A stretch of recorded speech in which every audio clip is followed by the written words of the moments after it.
ದಡ್ಡ ಚಂದ್ರು ಬಡತನದಲ್ಲಿ ಅರಳಿದ ಪ್ರತಿಭೆ.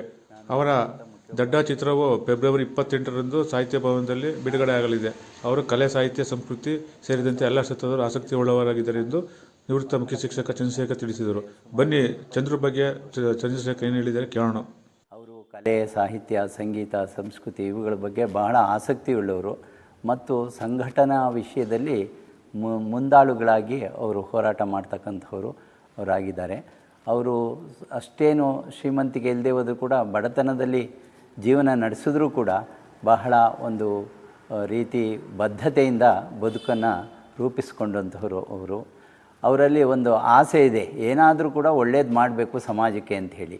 ಹಾಗಾಗಿ ಅವರು ಫಿಲಮ್ ತೆಗಿಬೇಕು ಸರ್, ನಾನು ಫಿಲಮ್ ತೆಗಿತೀನಿ ಅಂತ ಹೇಳಿದ್ರು. ನಾನು ಹೇಳಿದೆ, ಅಪ್ಪ ನಿನ್ನ ಹತ್ರ ಹಣಕಾಸು ಎಲ್ಲಿದೆ, ನೀನು ಹೇಗೆ ಫಿಲಮ್ ತೆಗೆಯೋದಕ್ಕೆ ಸಾಧ್ಯ? ಫಿಲಮ್ ತೆಗಿಬೇಕಾದ್ರೆ ಸುಲಭನಾ? ಅದಕ್ಕೆ ಎಷ್ಟೊಂದು ಕಷ್ಟ ಇದೆ. ಅದಕ್ಕೆ ನಾಯಕರು ಬೇಕು, ನಿರ್ಮಾಪಕರು ಬೇಕು, ನಿರ್ದೇಶಕರು ಬೇಕು, ಅಲ್ಲಿ ಆ ಥರದ್ದೆಲ್ಲ ನಟಿ ಬೇಕಾಗುತ್ತೆ, ಇದೆಲ್ಲ ಇರುತ್ತೆ, ತುಂಬ ಖರ್ಚಾಗುತ್ತೆ, ನಿನ್ನಲ್ಲಿ ಸಾಧ್ಯನಂತ. ಇಲ್ಲ ಸರ್, ತೆಗಿಬೇಕು ಅಂತ. ಹಾಗಾದರೆ ಹೇಗೆ ಮಾಡ್ತೀರಿ ಅಂತ ಹೇಳಿದಾಗ, ಸರ್ ಸ್ಥಳೀಯ ಕಲಾವಿದರನ್ನೇ ನಾನು ಮೈಗೂಡಿಸ್ಕೊಂಡು ಒಂದು ದಡ್ಡ ಅಂತಕ್ಕಂತಹ ಹೆಸರಿನ ಒಂದು ಫಿಲಮನ್ನು ತೆಗಿಬೇಕು ಅಂತಿದ್ದೀನಿ ಅಂತ ಹೇಳಿದರು.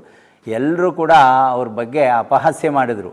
ಏನಂತ, ಇನ್ನು ನಿಜವಾಗ್ಲೂ ಕೂಡ ಚಂದ್ರು ದಡ್ಡ ಇವನು, ಯಾಕಪ್ಪ ಅಂತ ಹೇಳಿದ್ರೆ ಇವನ ಕೈಲಿ ಫಿಲಮ್ ತೆಗೆಯೋದಕ್ಕೆ ಸಾಧ್ಯ ಆಗುತ್ತಾ? ಇದು ಬಹಳ ಕಷ್ಟ, ಇವನಿಗೆ ಯಾವುದೇ ರೀತಿಯಾದಂಥ ಅನುಭವ ಇಲ್ಲ ಅಥವಾ ಯಾವುದೇ ರೀತಿಯಾದಂತಹ ಒಂದು ಹಣಕಾಸಿನ ಒಂದು ದೃಢತೆ ಇಲ್ಲ ಇವನಿಗೆ. ಹಾಗಾಗಿ ಇವನು ಹೇಗೆ ಮಾಡಲಿಕ್ಕೆ ಸಾಧ್ಯ ಅಂಥೇಳಿ ಎಲ್ಲರೂ ಅನುಮಾನಪಟ್ಟು ಇವನು ದಡ್ಡ ಅಂತ ಹೇಳಲಿಕ್ಕೆ ಶುರು ಮಾಡಿದರು.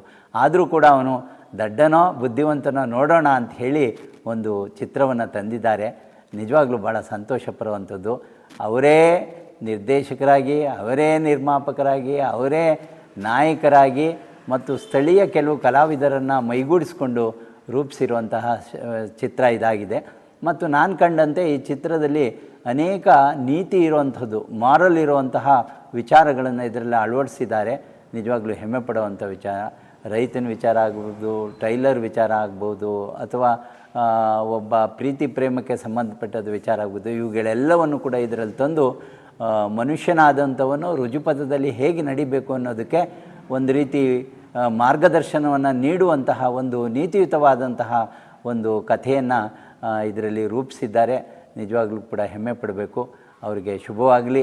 ಈ ಒಂದು ಸಿನಿಮಾವನ್ನು ಚಂದ್ರೂರವರು 28/2/25 ಶನಿವಾರ ಪಾಂಡವಪುರ ಸಾಹಿತ್ಯ ಭವನದಲ್ಲಿ ಅದನ್ನು ಬಿಡುಗಡೆ ಮಾಡಬೇಕು ಅಂತ ಹೇಳಿ ಪ್ರಯತ್ನ ಮಾಡಿದ್ದಾರೆ. ಭಾಳ ಸಂತೋಷ. ಅವ್ರಿಗೆ ಒಳ್ಳೆಯದಾಗಲಿ. ಮುಂದಿನ ಅವರ ಒಂದು ಯಾವುದೇ ರೀತಿಯ ಕೆಲಸ ಕಾರ್ಯಗಳಿಗೆ ಶುಭ ಆಗಲಿ ಅಂಥೇಳಿ ನಾನು ಈ ಸಂದರ್ಭದಲ್ಲಿ ಅವರನ್ನು ಹಾರೈಸ್ತೀನಿ. ನಮಸ್ಕಾರ.